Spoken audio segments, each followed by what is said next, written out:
अब हम इस गोकुल में नहीं रहेंगे, क्योंकि यहाँ रोज एक नया उपद्रव आता है। हमें लगता है जगह अच्छी नहीं है, और जगह का भी महत्व होता है। लोग जगह खरीदते हैं रहने के लिए अथवा दुकान के लिए, तो कोई कोई जगह ऐसी मिल जाती है जैसे खरीद करके बैनामा कराया और पुनः दूने पैसों की हो जाती है। अब कोई कोई जगह ऐसी फंस जाती है, खरीदने के बाद में आमदनी घट जाती है। तो ये जगह का महत्व होता है। श्री नंदराज विचार करते हैं जगह अच्छी नहीं है, इसको हम छोड़ देंगे। सभी ग्रामवासी करने लगे, बाबा फिर कहाँ रहोगे? वृंदावन। चलो, सबका विचार एक है, सबकी सम्मति थी यही, अब देखें और सुपास।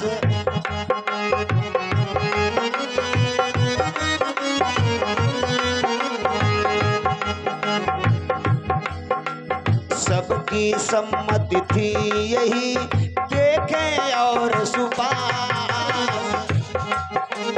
गोकुल वालों ने किया वृंदावन प्रस्थान।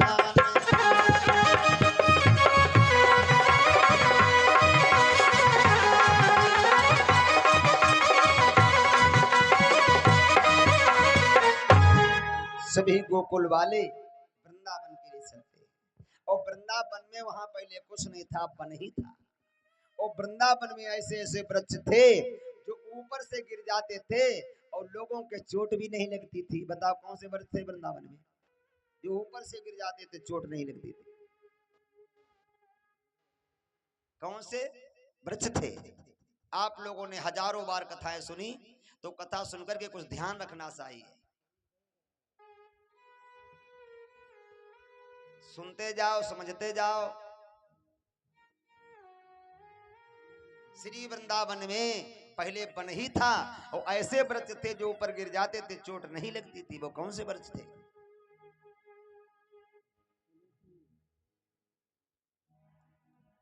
तुलसी के वृक्ष।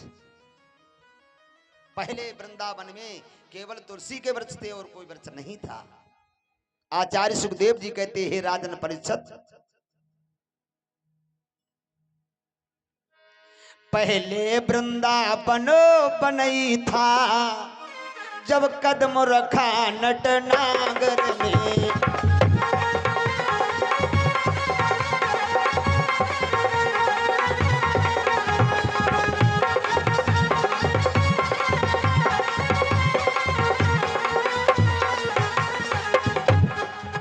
पहले वृंदावन बनई था,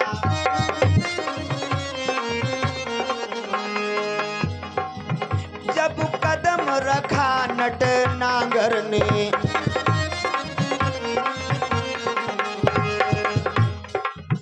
अब ताजों का सर ताज बना, जब कदम रखा नटनागर ने।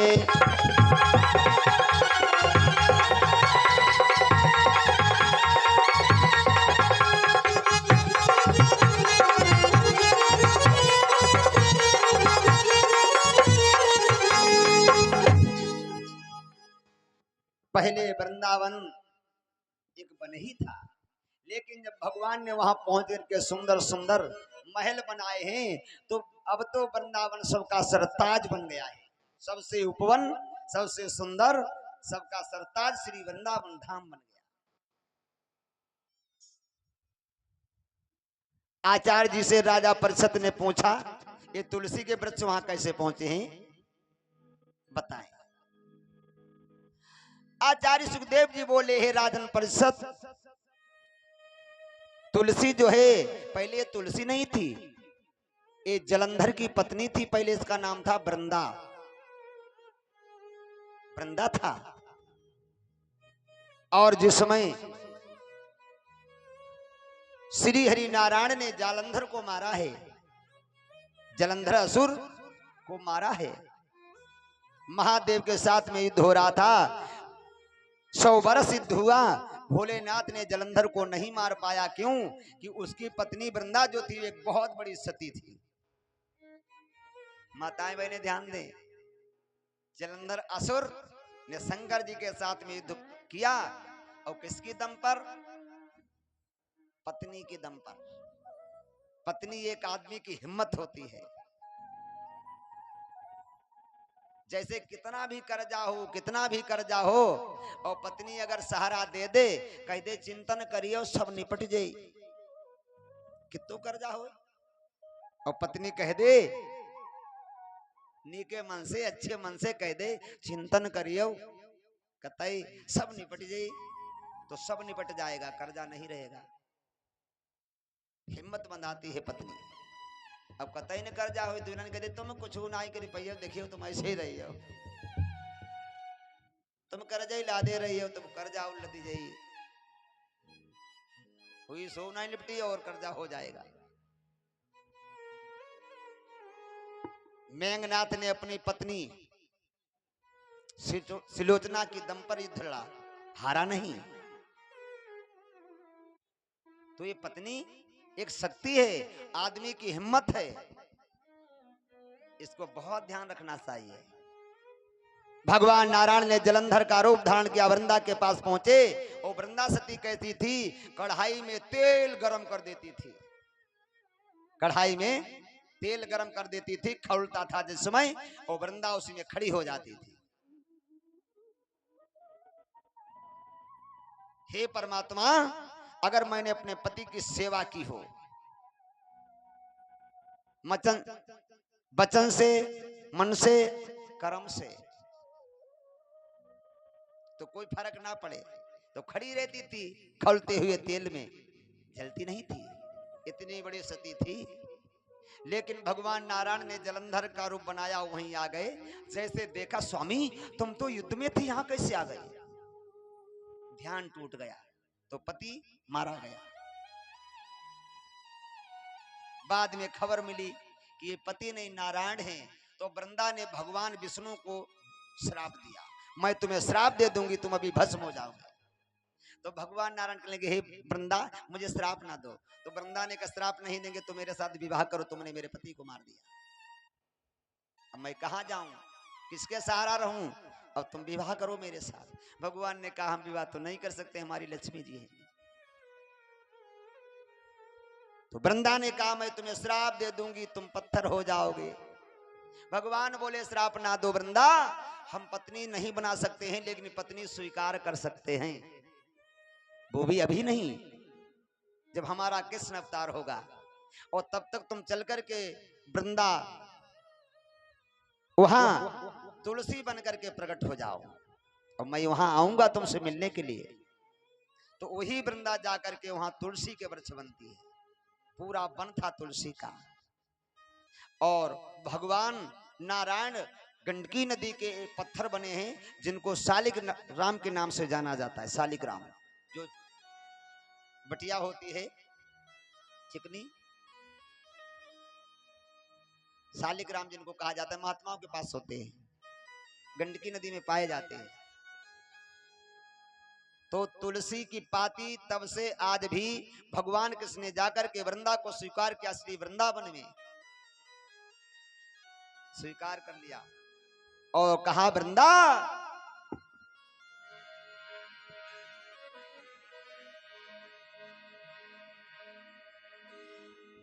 तुम वृंदा तुलसी बनो, हम बन जाइए 4 पहर 64 घड़ी चढ़ी रहो ममोसी।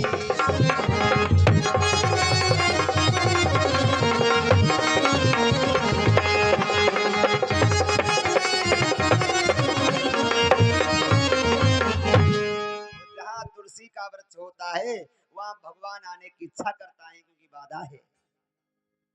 तुलसी की पाती ठाकुर जी पर चढ़ाई जाती है। प्रत्येक घर में तुलसी का वृक्ष सबके दरवाजे होना चाहिए। लंका में केवल भीषण के यहाँ तुलसी के वृक्ष थे, तो वहीं जाके हनुमान जी ठहर गए। यहाँ कोई भक्त रहता है प्रत्येक दरवाजे पर। और एक बात बताऊं, जिसके दरवाजे, जिसके घर में तुलसी का वृक्ष होता है, अगर कोई तुम्हारे घर पर कुछ करता है तो तुलसी सूख जाएगी, तो समझो कि हमारे लिए कोई कुछ गलत सोच रहा है, हमारे लिए कोई कुछ कर रहा है। जो कुछ करता है तुलसी के वृक्ष पर ही जाता है, इसलिए तुलसी का वृक्ष घर में जरूर लगाना चाहिए। वहाँ भगवान आने की इच्छा करते हैं, श्री हनुमान जी महाराज प्रसन्न रहते हैं। प्रत्येक दरवाजे घर में तुलसी का वृक्ष होना चाहिए। सुंदर सुंदर महल बना करके भगवान ने तैयार किए हैं और श्री नंदराज ने अपने नाम से उस वृंदावन में एक गांव बसाया जिसका नाम है नंद गांव। रहने लगे भगवान कृष्ण अपनी मैया की गोदी में बैठे हैं। अब कहने लगे हैं अपनी मैया से, मैया हम गाय चराने जाएंगे।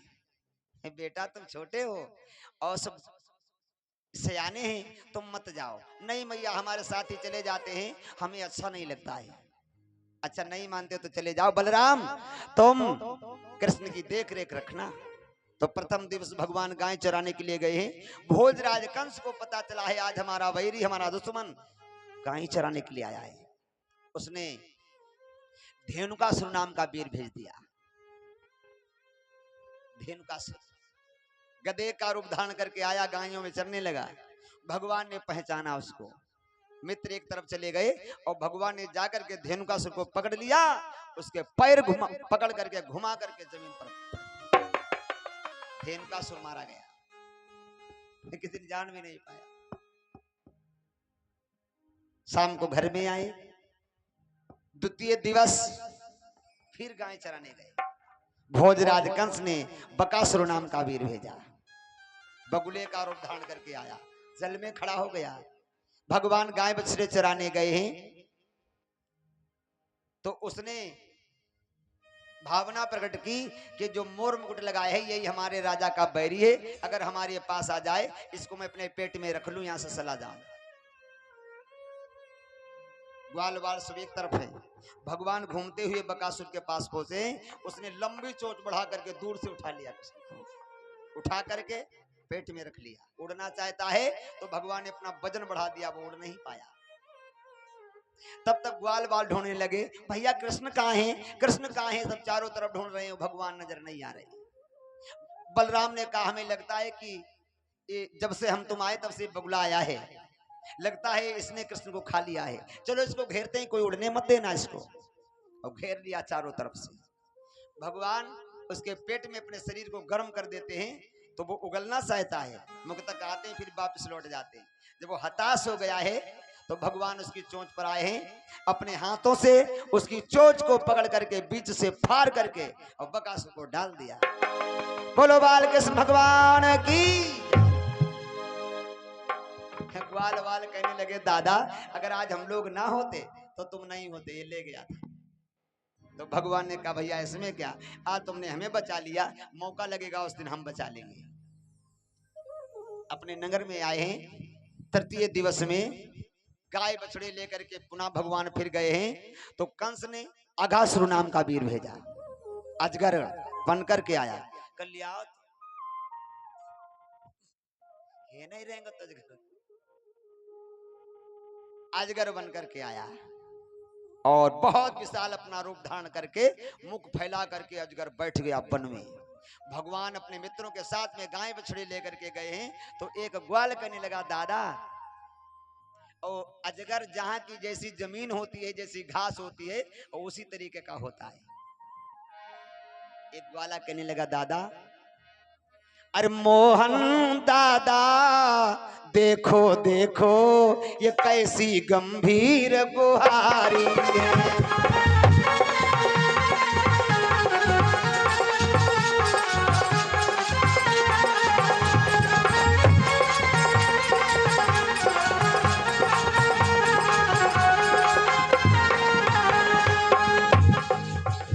दादा दादा देखो देखो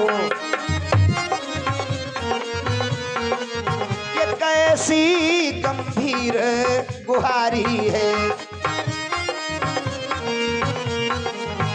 धस चले आज इसके अंदर ये इच्छा तात हमारी है।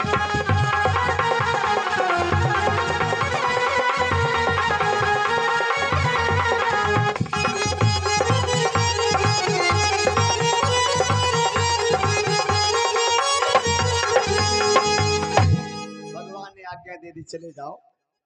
तो ग्वाल बाल अघासुर दैत्य के मुख में गाय बछड़ी समेत चले गए।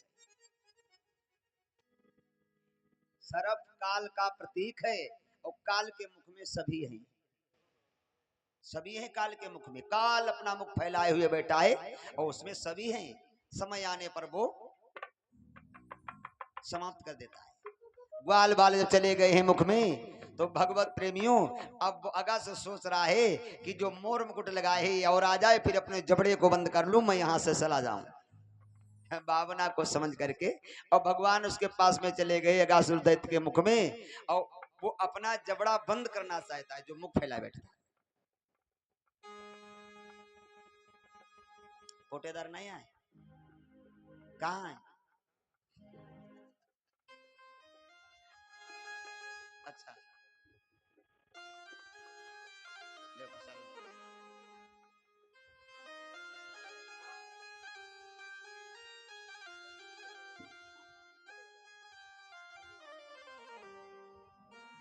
चले गए अगासुर के मुख में, और अगासुर अब अपना मुख बंद करना चाहता है, लेकिन मुंह बंद नहीं हो रहा है।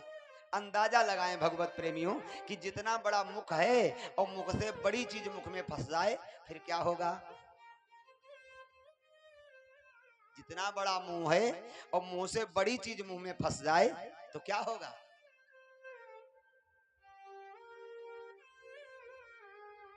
समस्या खराब हुई।